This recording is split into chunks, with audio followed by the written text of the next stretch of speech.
Hello buddies, welcome back to my channel. ఇది Saturday vlog. ఈరోజు మేము మా ఊరిలో ఉన్న సంతాన వేణుగోపాల స్వామి టెంపుల్కి వెళ్తున్నాము.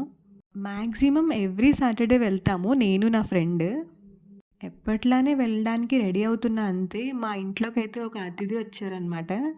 ఆ అతిథి ఎవరో కాదు, చూసారు కదా, కోతొచ్చిందండి. కరెక్ట్‌గా ఆ టైంలో ఎవరూ లేరు ఇంట్లో. చూసారు కదా అది ఎలా పడుకుందండి. ఇంకా నేను పరుగు, ఎందుకంటే అది లేస్తే మీదకొచ్చేస్తుంది. మా ఫ్రెండ్ వచ్చే వరకు నేనైతే పక్కింట్లోనే ఉన్నాను. ఇంకా ఫ్లవర్స్ అన్నీ కోసుకుంటున్నాను. ఈ మొక్కలేవి మావి కాదు, అయినా కోసేస్తాను.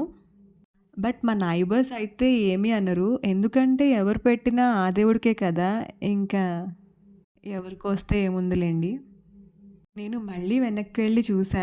అయినా అక్కడ ఉంది ఆ కోతి. ఈసారైతే నన్ను చాలా అబ్జర్వ్ చేసిందండి వీడియో తీస్తుంటే. నాకే భయమేసింది. ఈవెన్ భయపెట్టింది కూడా. మళ్ళీ వచ్చి పువ్వులు కోసుకున్నా. ఇంక దారిలో ఎక్కడ కనిపించినా ఇలా ఫ్లవర్స్ కలెక్ట్ చేస్తూనే ఉంటా. ఎందుకంటే అసలే మన స్వామివారు అలంకరణ ప్రియులంటారు కదండీ! ఆయనకి అలంకరించడం అయితే చాలా ఇష్టమట. ఇంకా టెంపుల్‌కెళ్ళిపోదాము. ఇక్కడ చాలా ప్రశాంతంగా ఉంటుంది. వెళ్ళగానే పాజిటివ్ వైబ్ ఉంటుందండి అసలు.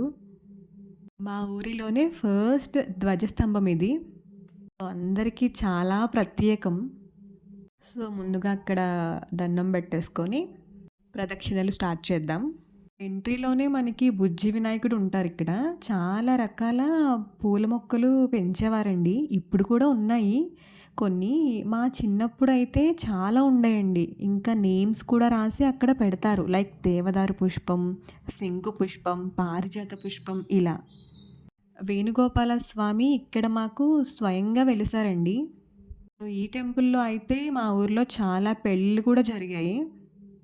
అండ్ స్వామివారి కళ్యాణం అయితే మేలో జరుగుతుంది సమ్మర్‌లో. చూసారు కదా, మొక్కలకి సెపరేట్ ప్లేస్ ఉంటుంది. సో, ఇక్కడికి వెళ్తే అసలు రావాలనిపించదు. ఆ గ్రీనరీ అదంతా కూడా చాలా బావుంటుంది. ప్రశాంతంగా ఉంటుందండి చాలా. ఈ మొక్క తెలుసు కదా మీకు, ఇది ఉసిరి చెట్టండి. ఇంక ప్రదక్షిణలు కంప్లీట్ అయ్యాక కొబ్బరికాయ కొట్టేసాం. ఆ రాగి ఉసిరి చెట్టు చూసారు కదా, అక్కడ కార్తీక మాసంలో భోజనాలు కూడా పెడతారు. వనభోజనాలు కూడా పెడతారండి. ఆగండి, గంట కొట్టాలి. అసలే నేను వచ్చా అని దేవుడికి చెప్పాలి కదా! ఇంకా మనం తీసుకొచ్చినవన్నీ కూడా ఇక్కడ పెట్టేసి దేవుడికి అర్చన చేశారండి. పెట్టేయాలి. ఈయనే మాకు స్వయంభూ. కనిపిస్తున్న చిన్న విగ్రహాలు కృష్ణుడికి 8 మంది భార్యలనమాట. ఆ చుట్టూ మకర తోరణం ఉంది కదా! మకర తోరణం అంటే ఆ ఇత్తడిది అనమాట. యూ షేప్‌లో ఉంది కదా! అదే ఆ చుట్టూ స్వామివారి దశావతారాలు మొత్తం ఉంటాయండి. ఇంకా ఒక శంఖం కూడా ఉంటుంది. అది ఎవ్వరికీ పెద్దగా చూపించరు. నేను కూడా 2 ఇయర్స్ బ్యాక్ చూసాను. అసలెంత వెయిట్ ఉంటుందో అండి. ఇంకా చాలా విశేషాలుంటాయి ఇక్కడ. చూసారు కదా, ఇవి రాముల వారి విగ్రహాలండి. ఊర్లో రామాలయం కొత్తగా ఇప్పుడు కన్‌స్ట్రక్ట్ చేస్తున్నారు. ఉండేది బట్ మళ్ళీ రీకన్‌స్ట్రక్ట్ చేస్తున్నారు కొత్తగా. సో, అందుకే ఈ విగ్రహాలు ఇక్కడ పెట్టారు. ఇప్పుడు మీకొక ఫోటో కనిపిస్తుంది. ఈ ఫోటో మాదే. మాదే అంటే మా ఇంట్లోదే అనమాట. త్రిమూర్తుల ఫోటో. మా తాతయ్య గారు ఇట్లా చాలా ఫోటోలు పెట్టించేశారు ఇంట్లో, అలా పెద్ద పెద్దవి. ఎవరో చెప్పారంట అలా ఉండకూడదు ఇంట్లో అని. ఈవెన్ అయ్యప్ప స్వామితో కూడా పెట్టించేశారండి. టెంపుల్‌లో ఇచ్చేసాం. నా వీడియో ఫస్ట్ టైం చూస్తే సబ్స్క్రైబ్ చేయండి ఫ్రెండ్స్. ఇంక ఇంటికొచ్చేసామండి. ఫస్ట్ అయితే నేను ఇంటికి రాగానే చెక్ చేసుకున్నా అది ఉందో లేదో అని. ఇంక వెళ్ళిపోయిందండి. Please do like, share and subscribe friends.